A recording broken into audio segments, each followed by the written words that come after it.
Our internal 8-figure brand is built on the whitelisting flywheel, and we now have over 50 influencers that we run ads. Whenever I tweet about whitelisting, I get multiple people reach out to me to do the calls to learn more about it. I gather everything that I know about whitelisting in this video. Processes, tech stack, ad account structure. You cannot get this info anywhere else, so tune in. Until a year or two ago, all of our ads were run under the brand page and Instagram handle. That's how most brands are still running their ads. But there's a better way to run your Facebook ads. At this point, over 80% of our internal brand ads and 20 to 50% of the client's ads are whitelisted pages. The percentage varies from client to client, and there's a reason brands want to run whitelisting ads. And the reasons are that whitelisting often have lower CPM, higher click-through rate, better ROAS, and they help you reach new customers and new audience. But don't mix it up with the partnership ads Facebook reps are pushing. Partnership ads can often only allow the promotion of the existing post from the influencer page or the profile.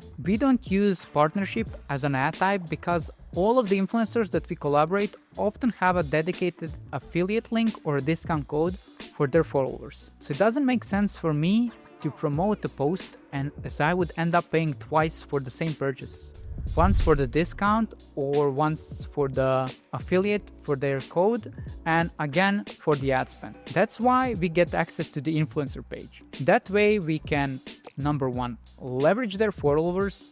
Number two, use our own ad copy, which is more direct response than their usual caption, but is still aligned with the influencer tone of voice. The advantage of this approach is that the ad would not shown on the influencer feed, which keeps their profile looking native. And that's usually something influencers are worried about, that it doesn't look like their profile is just one product or one brand. Then people see through it and it hurts their reputation. In the backend, it's even better for us because we can test multiple variations of the same creative, not just the one that they posted. This unlocks so many opportunities, both for the influencers, because they often agree to this type of collaboration because we are putting the spend behind their profile, which helps them get more reach and more followers. And on our side, it works like a charm because we are showing our product in the video from the creator on the influencers under their handle and often running ads to their audience. Because don't forget, you can create Facebook and Instagram engagers of people who engage with their profile, which can amplify your results. It's a win-win situation. As I mentioned, we are collaborating with over 50 influencers at the same time, which creates a sense that everybody's using the product. It appears that way because when you run ads through multiple pages,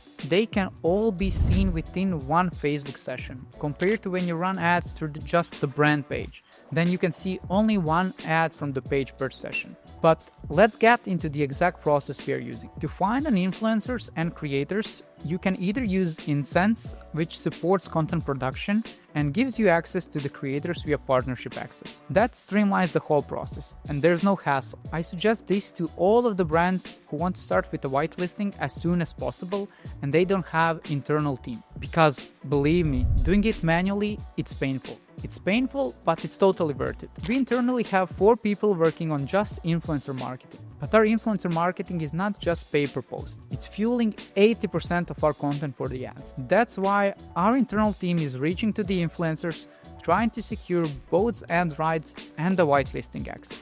At this point, the process is streamlined as we know what type of influencer and creators are working and what kind of creators we need to look for because we have the data from the previous collaboration. And then the team is either going through Instagram or YouTube to find a perfect match. Or they use Saral. Saral gives you a bit more filters and once again streamlines the whole process.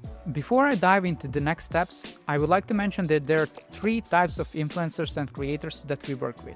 But the goal from all of them is to get the whitelisting access. Number 1 is creators from gifting, or nowadays popularly known as seeding. Here we leverage the agencies because the goal is to get the word out. You're playing a volume game, not a quality game. I think last year we sent over 6,000 packages without strings attached. Then we used Archive Shopify app, which gathers every single posted content from the creatives who tagged you. Our junior creative strategist goes through that content to see if there's some suitable content that could be used as an ad. We then reach out to these creators asking for the ad rights. These are the creatives with not so big followings, so you don't end up paying a lot. And the content definitely helps with the creative diversification in the ad account. Type number 2 is creator or affiliates that work on affiliate basis. In other words, they are paid via commission. We have a tiered system where based on the volume of sales they are getting, they can get up to 30% of commission. For this, we use Social Snowball, which help us keep track of all the influencer and their sales and different programs we have. Now, some people might say, but 30% is too high, why are you giving that? But is it really? In theory, that's same as having a ROAS of 3. And I'm super happy with ROAS of 3 in the ad account. So why I would not be fine with giving 30% commission? These creators are incentivized by money. You would be surprised what people are doing. We have some creators going live every week because they earn more every time. They go live on YouTube, on TikTok, even Facebook. Type number 3 is where the magic happens. These are people who are proven creators, authorities in the space, from who we initially reach out for pay-per-post, mostly on YouTube or Instagram. But then we negotiate whitelisting access right away and secure the ads rights. Last year we paid over $500K in fees for pay-per-post and whitelisting access, and we earned more than 1.2 mil. That doesn't sound like a great result, it's just a ROAS of slightly over 2. But then I tell you that last year I spent additional 2.5 mil while running the whitelisting ads with the content they created under their handle. That changes the perspective, right?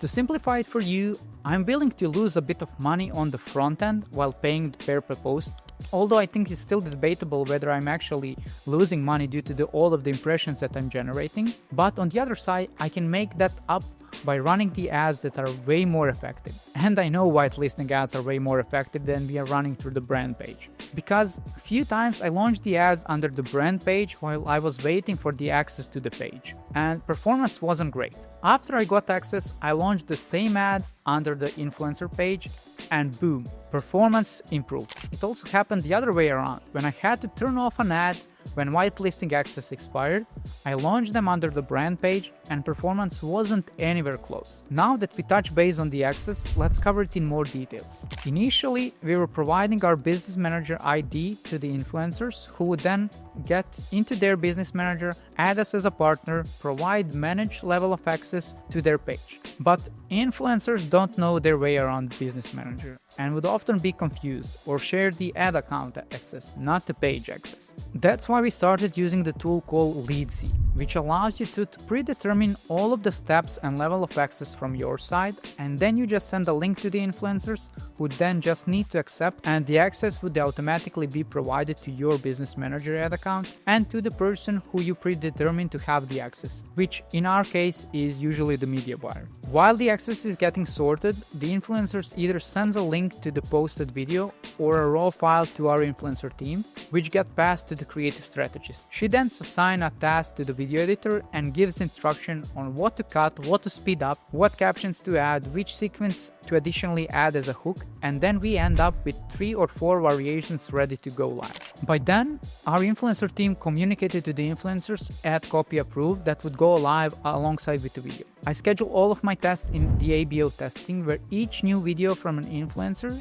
is a new set with those multiple variations. As always, my goal is to find at least one variation from the batch that would get most of the spend and good results. Next to the task of each influencer in ClickUp, I have a note when the usage right is ending and what the price was for a certain period. 10 days before whitelisting would end, I would get a reminder to evaluate the performance. But it's slightly different than just looking at the ROAS. I need to bake in the cost of the whitelisting access in the calculation to evaluate whether it makes sense to do another collaboration. Let's say the price was 2K for 30 days and I spent 10K on the ads and got 20K in returns. In theory, that would be a ROAS of 2. But with these 2K that I pay for access, my ROAS would go down to 1.66, as I would divide 20K with 12K, 10K in spend and 2K in fee. Based on my target, I evaluate whether these 1.66 make sense for me to extend the rights, negotiate, or to stop with in-ad. In terms of the pricing, it definitely depends on the influencer or creator you're collaborating with. With some of the creators, we agreed to 30 access for free. On the other side, it's enough time to test the content on the ad side to determine whether it makes sense for us to proceed with a paid collaboration. With some influencers, which we noticed did very well organically, we are fine with paying for access because there's a high chance we could amplify that good video via ads and with multiple variations. Some influencers are, on the other side, way more knowledgeable about whitelisting, and they could ask up to 5K or 10K for 30 days. Sometimes I even find paying that, but that's mostly for proven influencers who I already have spent a lot of money. It's fine for me to pay 5K for 30 days if in the past 30 days I spend over 100K on that ad. That investment is paid almost immediately. It's also important to mention that we often have proven scripts which we can then just replicate with the different influencers, which improves our chances of getting a good performing ad. Also, with some influencers at this point, we don't even have to ask for a post. We just cool with them recording the content and giving us access, which can help with getting the price down. I know this maybe sounds too complicated and expensive, but we go this route only when we have the proven angle. Obviously, I'm not gonna pay 5K for a random video. Almost always that angle is validated through statics and UGC mashups from our side. If on the other side that's still too expensive for you, you can always create your own third-party page, which will have some generic name and act as an independent publication and lead to a domain unrelated to the brand. That third-party page and domain name is usually looks like a community, let's say skincare tips, pet house, so it looks like a relevant source of information for that niche. For users, it seems more genuine because it's not you promoting yourself and your product, it's someone else, someone independent promoting your product. That way, they're more inclined to click and more inclined to buy because the ad looks more genuine and less like an ad. And it works exceptionally well when combined with advertorials. Before wrapping up, I want to cover one important thing, which is usually the thing that I get asked most about when I'm talking about whitelisting. And it is it safe to run the ads under different Facebook pages? And the answer is yes. It's completely safe to run the ads under different pages. It's not violating any guidelines from Meta. I think I pretty much covered everything important about whitelisting, but if you have any additional questions, let me know in the comments below. If on the other side you're spending at least 100K a month on your Facebook ads and you want me to implement this strategy in your ad account, book a call with me below and let's scale your ad account and store. Cheers, guys.